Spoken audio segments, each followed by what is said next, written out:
Area. This is the laundry area. Laundry, empty tour. I said empty tour. House and this one. Once you go in, you enter here. This is the laundry, and this is the living room. There's a lot of windows, yes. Living room.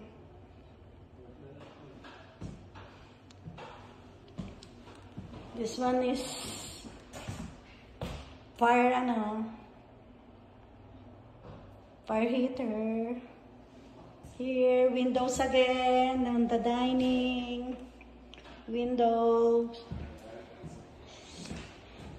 This is the counter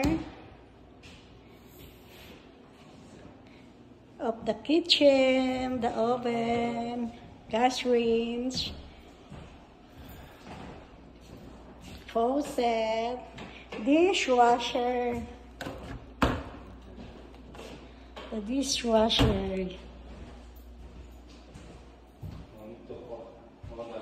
refrigerator.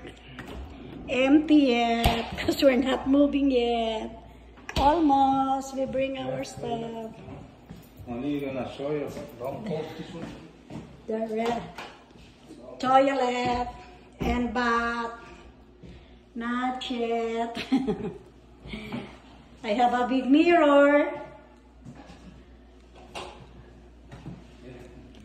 The big rooms.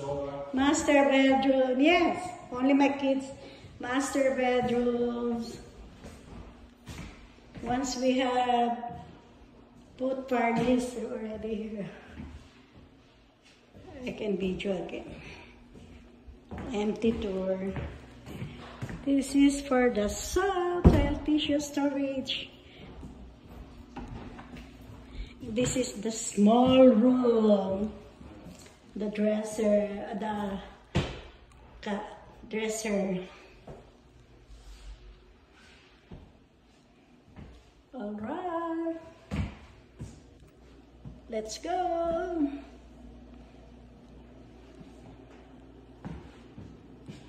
This is my favorite kitchen among dining, kitchen and dining. That's my favorite.